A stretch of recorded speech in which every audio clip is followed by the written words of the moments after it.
સુરતમાં આજે શિક્ષણ જગત અને સામાજિક સમાનતા મુદ્દે ભારે ગરમાવો જોવા મળ્યો છે। યુનિવર્સિટી ગ્રાન્ટ્સ કમિશન એટલે કે યુજીસી દ્વારા લાગુ કરવામાં આવેલા જાતિ વિષયક નવા કાયદા સામે સુરતના બ્રહ્મ સમાજે મોરચો માંડ્યો છે।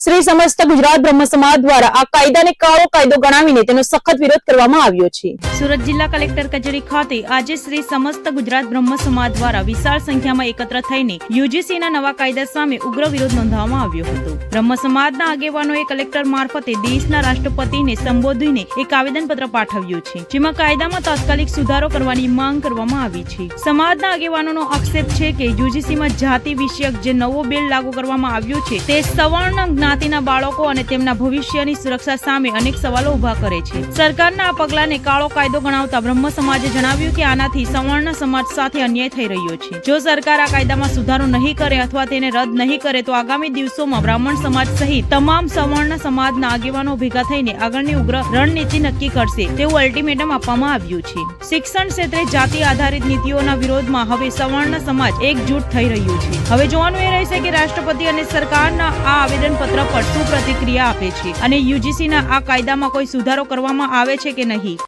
તમારો પરિચય? મારું નામ જયદીપ ઘનશ્યામ ત્રિવેદી, પ્રમુખ શ્રી સમસ્ત ગુજરાત બ્રહ્મ સમાજ સુરત અને સંગઠન મંત્રી ગુજરાત પ્રદેશ। આજે અમે સુરત કલેક્ટરને એક આવેદનપત્ર આપવા આવ્યા છીએ।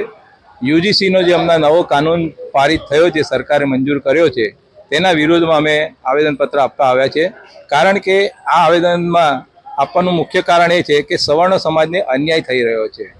અમે બ્રાહ્મણ સમાજમાંથી છીએ, સર્વ સમાજને સાથે રાખનારા છીએ, પરંતુ જ્યારે સવર્ણ સમાજને નુકસાન થાય, અન્યાય થાય, તે દેશના હિતમાં નથી। કારણ કે દેશમાં સામાજિક સમરસતાનો માહોલ તે બગડી શકે એવો છે, જેથી કરીને આ કાયદો પાછો લઈ સરકાર અને પાછો ન લઈ શકે તો એમાં સુધાર કરે, એના માટે અમે કલેક્ટરશ્રીને આવેદનપત્ર આપીએ છીએ। શું માંગો છે સરકાર?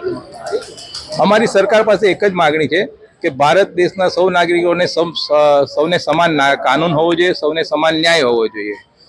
તો આ પ્રકારે આ જે યુજીસીનો નવો જે કાયદો છે તે સમાજની સામાજિક સમરસતાને તોડનાર છે, એ નહીં થવું જોઈએ। ફક્ત સમાજ બધા સાથે મળીને રહે, સર્વ સમાજ સાથે રહે અને સાથે દેશ પ્રગતિ કરે, એ અમારી માગણી છે।